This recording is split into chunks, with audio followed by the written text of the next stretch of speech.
بسم اللہ الرحمن الرحیم۔ السلام علیکم ورحمۃ اللہ وبرکاتہ۔ عزیز طلباء و طالبات، امید ہے آپ سب خیریت سے ہوں گے۔ اللہ تبارک و تعالیٰ آپ کو اور آپ کے اہل خانہ کو اپنی حفظ و امان میں رکھیں اور اپنے عزیز ملک پاکستان اور ہم سب کی حفاظت فرمائیں۔ آج مورخہ 4 مئی بروز سموار ہم لوگ اپنے موضوعاتی مطالعہ کا سبق نمبر 2 ہمارے سلیبس کا تیسرا حصہ الجزء الثالث موضوعاتی مطالعہ جو ہے اس کا پہلا سبق ہم لوگ پڑھ چکے ہیں، جس کا عنوان تھا قرآن مجید۔ اور قرآن مجید کے متعلق اس میں 3 بنیادی باتیں ہم نے پڑھی۔ ایک تو قرآن مجید کا مختصر تعارف، اور دوسرا قرآن مجید کی حفاظت، اور تیسرا ہم نے قرآن مجید کے فضائل کے بارے میں پڑھا۔ آج دوسرا سبق ہے ہمارا اللہ تعالی اور اس کے رسول صلی اللہ علیہ وآلہ وسلم کی محبت اور اطاعت۔ اس سبق میں ہمیں اللہ اور اس کے رسول صلی اللہ علیہ وآلہ وسلم کی محبت ہمارے لیے کیا درجہ رکھتی ہے، اور اسی طرح سے اللہ اور اس کے رسول صلی اللہ علیہ وآلہ وسلم کی اطاعت کیوں ضروری ہے، اس کے بارے میں ہمیں بتایا جائے گا۔ سب سے پہلے اللہ اور اس کے رسول صلی اللہ علیہ وآلہ وسلم کی محبت اور اطاعت، یہ اس سبق کا عنوان ہے۔ جیسا کہ میں نے عرض کیا کہ اس میں سب سے پہلے اللہ تعالیٰ کی محبت، اور پھر جناب رسول اللہ صلی اللہ علیہ وآلہ وسلم کی محبت، اور اس کے بعد اللہ اور اس کے رسول صلی اللہ علیہ وآلہ وسلم کی اطاعت کے بارے میں ہمیں بتائیں گے۔ ہم شروع کرتے ہیں آج کا اپنا سبق۔ بسم اللہ الرحمن الرحیم۔ کتاب والا لکھتا ہے کہ انسان جب اپنے وجود اور کائنات کے انگنت سے مراد ہوتا ہے بے شمار مظاہر پر غور کرتا ہے، تو اسے یہ دریافت کرنے میں کوئی دقت کا معنی ہوتا ہے مشکل، محسوس نہیں ہوتی کہ کوئی قدرت رکھنے، پرورش کرنے اور حکمت و دانائی والی ذات ضرور موجود ہے، جو ان تمام پر حکمران ہے اور انہیں قوت عطا کر رہی ہے اور بڑھنے کی صلاحیت بخش رہی ہے، اور یہ کہ وہ قدیر ہے، خالق ہے، رب ہے، حکیم بھی ہے کہ اس قدر وسیع کائنات کو اپنی حکمت سے چلا رہا ہے۔ انسان جب سوچتا ہے کہ ایک کرسی، ایک میز، ایک مٹی کا پیالہ بھی بغیر کسی بنانے والے کے تیار نہیں ہوتا، تو یہ زمین، یہ آسمان، یہ چاند، یہ سورج، یہ انسان اور اس کے وجود میں یہ بے شمار قوتیں بھی تو کسی خالق کی قدرت، رحمت اور حکمت سے پیدا ہوئی ہوں گی۔ یہ قدرت اور حکمت اس کے وجود کے لیے دلیل بھی ہے، اور اس کو تسلیم کرنے سے حیات انسانی اور وجود کائنات کا درست ادراک بھی حاصل ہوتا ہے۔ یہ اللہ تعالیٰ کی ذات ہی ہے جس کی تخلیق کے جلوے ہر جگہ نمایاں ہیں۔ انسان کی عظمت اسی میں ہے کہ وہ اپنے خالق کو تسلیم کرے اور اس کی محبت میں سرشار رہے اور اس کے احکام پر عمل کرے۔ قرآن مجید نے اسی جانب اشارہ کرتے ہوئے ارشاد فرمایا، یا ایھا الناس اعبدوا ربکم الذی خلقکم، سورۃ البقرہ آیت نمبر 21۔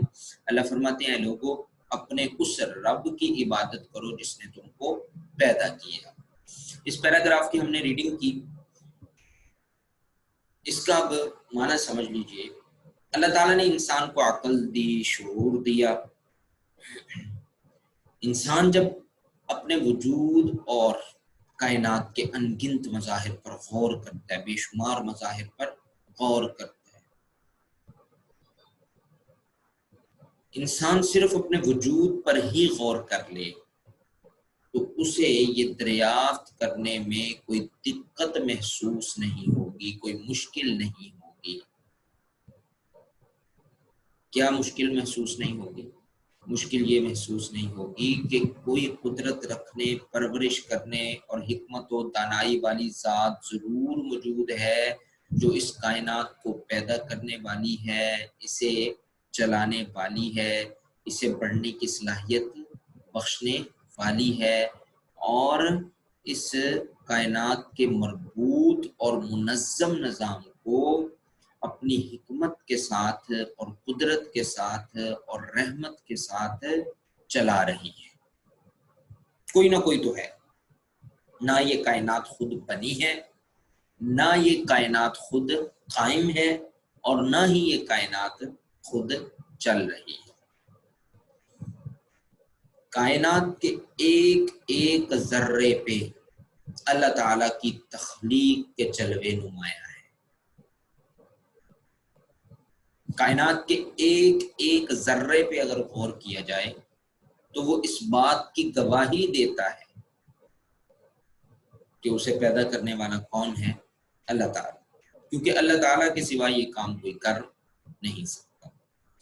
تو سب سے پہلی بات جو سمجھنے والی ہے وہ یہ ہے کہ اللہ تعالیٰ، کائنات تو بہت وسیع ہے، انسان اپنے وجود میں ہی غور کر لے یا کائنات کے بے شمار مظاہر جو ہیں ان میں سے کسی پر غور کر لے تو وہ اس نتیجے پر پہنچ جائے گا کہ کوئی قدرت رکھنے، پرورش کرنے اور حکمت و دانائی والی ذات ضرور موجود ہے، جو ان تمام چیزوں پر حکمران بھی ہے، انہیں قوت بھی عطا کر رہی ہے، بڑھنے کی صلاحیت بھی بخش رہی ہے، اور اس قدر وسیع کائنات کے مربوط اور منظم نظام کو، مربوط اور منظم سے مراد کیا کہ ہر چیز ایک نظم و ضبط کے ساتھ، ایک ترتیب کے ساتھ چل رہی ہے، دن رات، چاند، سورج، زمین، آسمان، یہ ہر چیز جو ہے وہ مربوط اور منظم نظام جو ہے اسے اپنی حکمت کے ساتھ، اپنی رحمت کے ساتھ، اپنی قدرت کے ساتھ کوئی چلا رہا ہے۔ کیوں؟ ہمیں ایسا کیوں معلوم ہوتا ہے؟ ہم اس نتیجے پر کیوں پہنچتے ہیں؟ ہم اس نتیجے پر اس لیے پہنچتے ہیں کہ انسان جب سوچتا ہے کہ ایک چھوٹی سی کرسی، ایک میز، ایک مٹی کا پیالہ، ایک قلم، ایک اینک، ایک گھڑی، وہ خود بخود نہیں بنتی، بلکہ وہ بننے کے لیے کسی بنانے والے کی محتاج ہے۔ وہ خود بخود کبھی بھی چھوٹی سی چھوٹی چیز بھی جو ہے وہ خود بخود تیار نہیں ہو سکتی، نہیں ہوتی۔ تو پھر اتنی بڑی زمین، اتنا بڑا آسمان، یہ چاند، یہ سورج، یہ انسان، اور پھر انسان کے وجود میں یہ بے شمار قوتیں، اٹھنے کی طاقت، بیٹھنے کی طاقت، لیٹنے کی طاقت، پکڑنے کی طاقت، چلنے کی طاقت، کھانے کی طاقت، پینے کی طاقت، سانس لینے کی قوت، ایک ایک چیز، یہ انسان کے وجود میں بے شمار قوتیں، یہ بھی تو کسی بنانے والے کے بنانے سے بنی ہے نا۔ تو ضرور انسان اس نتیجے پر پہنچتا ہے کہ یہ ساری چیزیں کسی خالق یعنی کسی بنانے والے کی قدرت، رحمت اور حکمت سے پیدا ہوئی ہوں، اور یہی قدرت، یہی حکمت اس ذات کے وجود کے لیے دلیل بھی ہے، اور اس کو تسلیم کرنے سے حیات انسانی اور وجود کائنات کا درست ادراک بھی حاصل ہوتا ہے۔ تو بہرحال یہ اللہ تعالیٰ کی ذات ہے جس کی تخلیق کے جلوے ہر جگہ نمایاں ہیں۔ اب انسان کی عظمت اسی میں ہے کہ وہ اپنے خالق کو تسلیم کرے۔ خالق کو تسلیم کرنے کے سوا چارہ ہی کوئی نہیں۔ ابھی تو ہم نے پڑھا کہ ایک مٹی کا پیالہ تک خود نہیں بن سکتا، خالق کہتے ہیں بنانے والے کو۔ جب ایک مٹی کا پیالہ خود نہیں بن سکتا تو اتنی بڑی کائنات اور خود انسان اور اس کے وجود میں یہ بے شمار قوتیں، یہ خود کیسے پیدا ہو گئی؟ ضرور انہیں پیدا کرنے والا کوئی ہے، اور وہ کون ہے؟ وہ اللہ تعالیٰ۔ تو اب انسان کی عظمت کس بات میں ہے؟ انسان کی عظمت اسی میں ہے کہ وہ اپنے خالق کو تسلیم کرے اور اس کی محبت میں سرشار رہیں اور اس کے احکام پر عمل کریں۔ قرآن مجید سورہ بقرہ آیت نمبر 21 میں اللہ تعالیٰ ارشاد فرماتے ہیں یا ایھا الناس، اے لوگو اپنے اس رب کی عبادت کرو جس نے تم کو پیدا کیا، الذی خلقکم، جس نے تمہیں پیدا کیا۔ ہمارا خالق کون ہے؟ اللہ۔ ہمارا مالک کون ہے؟ اللہ۔ آگے دیکھیے، اب عبادت اور بندگی کا تقاضا ہے کہ پیدا اس نے کیا تو حکم بھی اسی کا مانو، آنکھ اس نے دی تو اسی کے رضا کے مطابق دیکھو، کان اس نے عطا کیے تو اس کے فرمان کے مطابق سننے کی عادت ڈالو، سوچنے کی قوت اس پروردگار کی ہی عطا کرتا ہے تو ہر لمحہ اس کی ذات، قدرت اور اس کے احکام پر غور۔ یا ایھا الناس اعبدوا، عبادت، بندگی، اے لوگو عبادت کرو، بندگی اختیار کرو۔ عبادت اور بندگی کا تقاضا کیا ہے؟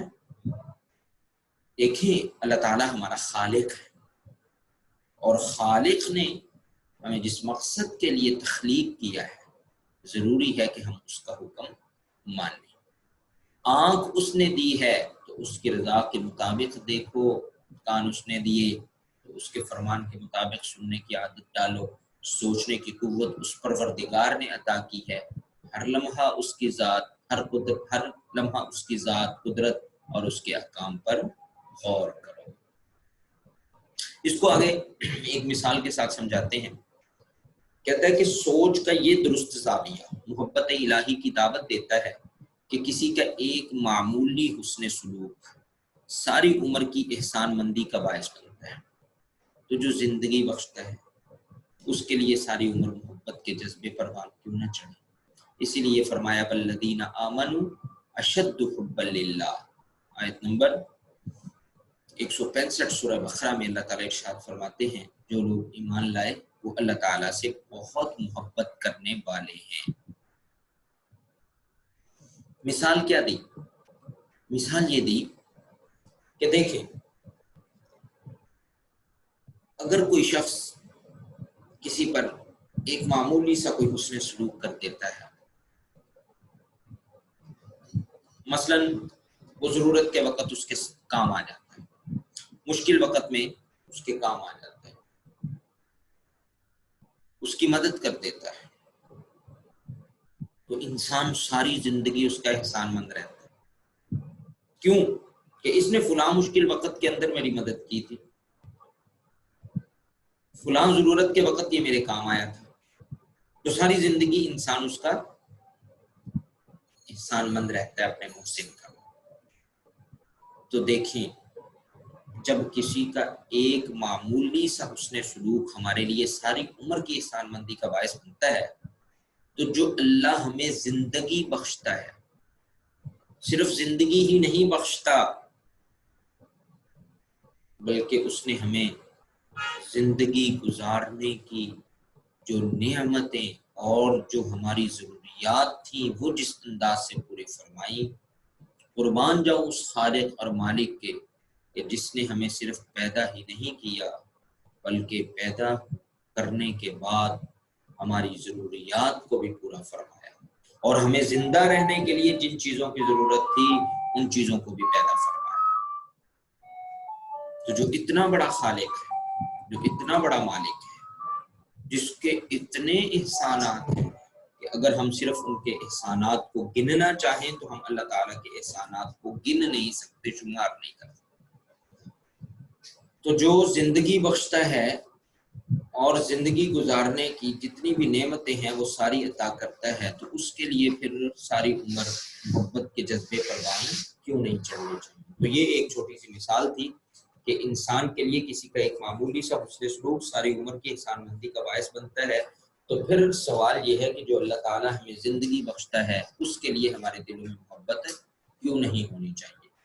اسی لیے تو اللہ تعالیٰ نے قرآن پاک سورہ بقرہ میں ارشاد فرمایا کہ والذین آمنوا اشد حبا للہ، جو لوگ ایمان والے ہیں وہ اللہ تعالیٰ سے بہت محبت کرنے والے ہیں۔ اب دوسری بات یہ ہے کہ ایمان کی تکمیل جو ہے وہ محبت کے بغیر ممکن نہیں، اور جس عمل میں محبت نہ ہو وہ کھوکھلا اور بے توفیق ہو جاتا ہے۔ کہا جاتا ہے کہ محبت کرنے والا جس سے محبت کرتا ہے اس کا فرما بردار ہوتا ہے۔ تو اب خلاصہ یہ ہے کہ ایمان کا تقاضا ہے کہ اللہ تعالیٰ سے محبت کی جائے، اور اللہ تعالیٰ سے محبت کا تقاضا ہے کہ اس کے احکام کو دل سے تسلیم کیا جائے اور پوری دل جمی سے ان پر عمل کیا جائے۔ سارے آج کے سبق کا جو ہے وہ خلاصہ یہ ہے کہ ایمان کا تقاضا ہے کہ اللہ تعالیٰ سے محبت کی جائے، اور اللہ تعالیٰ سے محبت کا تقاضا ہے کہ اس کے احکام کو دل سے تسلیم کیا جائے اور پوری دل جمی سے ان پر عمل کیا جائے۔ تو یہ تھا اللہ تعالیٰ کے ساتھ محبت۔ اللہ تعالیٰ کی معرفت ہمیں کیسے حاصل ہوتی ہے، اللہ تعالیٰ کی پہچان ہمیں کیسے حاصل ہوئی، وہ شروع کے اندر ہم نے بتا دیا کہ اللہ تعالیٰ نے انسان کو عقل اور شعور عطا فرمایا، اور جب انسان اپنے وجود اور کائنات کے بے شمار مظاہر پر غور کرتا ہے تو اسے یہ دریافت کرنے میں کوئی دقت، کوئی مشکل محسوس نہیں ہوتی کہ کوئی قدرت رکھنے، پرورش کرنے اور حکمت و دانائی والی ذات ضرور موجود ہے جو ان تمام چیزوں پر حکمران بھی ہے اور انہیں قوت بھی عطا کر رہی ہے، انہیں قائم بھی رکھے ہوئے ہے اور انہیں بڑھنے کی صلاحیت بھی بخش رہی ہے۔ اور وہ ذات قدیر بھی ہے، خالق بھی ہے، رب بھی ہے، حکیم بھی ہے، جو اس قدر وسیع کائنات کو اپنی حکمت کے ساتھ، اپنی قدرت کے ساتھ اور اپنی رحمت کے ساتھ چلا رہا ہے۔ کیونکہ انسان جب سوچتا ہے کہ دنیا کی، کائنات کی ایک چھوٹی سی چیز بھی خود نہیں بنتی، ایک کرسی، ایک میز، ایک مٹی کا پیالہ بھی بغیر کسی بنانے والے کے تیار نہیں ہوتا، تو یہ زمین، یہ آسمان، یہ چاند، یہ سورج، اور سب سے بڑھ کر انسان اور یہ اس کے وجود میں بے شمار قوتیں، یہ بھی تو کسی خالق کی قدرت، رحمت اور حکمت سے پیدا ہوئی ہوں۔ اور وہ ذات کون ہے؟ وہ ذات اللہ تعالیٰ کی ہے، جس کی تخلیق کے جلوے ہر جگہ نمایاں ہیں۔ میں نے عرض کیا کہ کائنات کے ہر ذرے پہ اس کی تخلیق کے جلوے نمایاں ہیں۔ اب انسان کی عظمت اسی میں ہے کہ وہ اپنے خالق کو تسلیم کرے، کیونکہ اللہ تعالیٰ نے انسان کو اشرف المخلوقات بنایا ہے۔ تو انسان کی عظمت اسی میں ہے کہ وہ اپنے خالق کو، اپنے بنانے والے کو تسلیم کرے۔ تسلیم کرے مطلب اس کی محبت میں سرشار رہے اور اس کے احکام پر عمل کرے۔ اللہ تعالیٰ خود قرآن پاک سورہ بقرہ آیت نمبر 21 میں ارشاد فرماتے ہیں، یا ایھا الناس اعبدوا ربکم الذی خلقکم، اے لوگو اپنے اس رب کی عبادت کرو جس نے تمہیں پیدا کیا، الذی خلقکم، جس نے تمہیں پیدا کیا۔ تو عبادت کا حکم ہے، تو عبادت اور بندگی کا تقاضا یہ ہے کہ پیدا اس نے کیا تو حکم بھی اسی کا مانو، آنکھ اس نے دی تو اسی کی رضا کے مطابق دیکھو، کان اس نے عطا کیے تو اس کے فرمان کے مطابق سننے کی عادت ڈالو، سوچنے کی قوت اس پروردگار نے عطا کی ہے تو ہر لمحہ اس کی ذات، قدرت اور اس کے احکام پر غور۔ اور پھر میں نے عرض کیا کہ اس کو ایک چھوٹی سی مثال کے ساتھ سمجھایا کہ دیکھیں اگر کوئی انسان کے ساتھ ایک معمولی سا اس نے سلوک کر دیتا ہے، اس کے مشکل وقت میں اس کے کام آ جاتا ہے، اس پر احسان کر دیتا ہے، تو انسان ساری زندگی اپنے محسن کا احسان مند رہتا ہے، اور یہ چیز ساری زندگی کی احسان مندی کا باعث بنتی ہے۔ تو پھر سوچیں کہ جو اللہ تعالیٰ ہمیں پیدا کرنے والا ہے اور ہماری دنیاوی ضروریات کو، ہماری اخروی ضروریات کو، اور ہماری جسمانی اور فطری ضروریات کو، اور ہماری ذہنی اور روح کی رہنمائی کے لیے جن چیزوں کی ضروریات تھی، وہ ساری ضروریات کو جو پورا کرنے والی ذات ہے، اس کے لیے پھر ہمارے دلوں میں محبت کیوں نہیں ہونی چاہیے؟ اسی لیے تو اللہ تعالیٰ نے قرآن پاک میں ارشاد فرمایا ہے کہ والذین آمنوا اشد حبا للہ، جو لوگ ایمان والے ہیں وہ اللہ تعالیٰ کے ساتھ بہت محبت کرنے والے ہیں۔ تو بہرحال میں نے عرض کیا کہ ایمان کی تکمیل جو ہے یہ محبت کے بغیر ممکن نہیں ہوتی۔ تو اللہ تعالیٰ سے محبت کا کیا تقاضا ہے؟ ایمان کا تقاضا ہے کہ اللہ تعالیٰ سے محبت کی جائے، اور اللہ تعالیٰ سے محبت کا تقاضا یہ ہے کہ اس کے احکام کو دل سے تسلیم کیا جائے اور پوری دل جمی سے ان پر عمل کیا جائے۔ یہ تھا ہمارا آج کا سبق، جس میں ہم نے پڑھا اللہ تعالیٰ کی محبت۔ اللہ تعالیٰ کی محبت کیوں ضروری ہے؟ ہمارے ایمان کا تقاضا ہے کہ اللہ سے محبت کی جائے، اور اللہ سے محبت کا کیا تقاضا ہے کہ اللہ تعالیٰ کے احکام کو دل سے تسلیم کیا جائے اور پوری دل جمی سے ان پر عمل کیا جائے۔ اب ہم کل جناب رسول اللہ صلی اللہ علیہ وآلہ وسلم کی محبت کے بارے میں پڑھیں کہ آپ کے ساتھ محبت کیوں ضروری ہے، اور اس کے بعد پھر اللہ اور اس کے رسول صلی اللہ علیہ وآلہ وسلم کی محبت کا لازمی نتیجہ اللہ اور اس کے رسول صلی اللہ علیہ وآلہ وسلم کی اطاعت کے بارے میں پڑھیں گے۔ اللہ تبارک و تعالی ہمیں اپنی اور اپنے پیارے حبیب صلی اللہ علیہ وآلہ وسلم کی سچی پکی محبت اور اطاعت نصیب فرمائے۔ وما علینا الا البلاغ۔ وعلیکم السلام ورحمۃ اللہ وبرکاتہ۔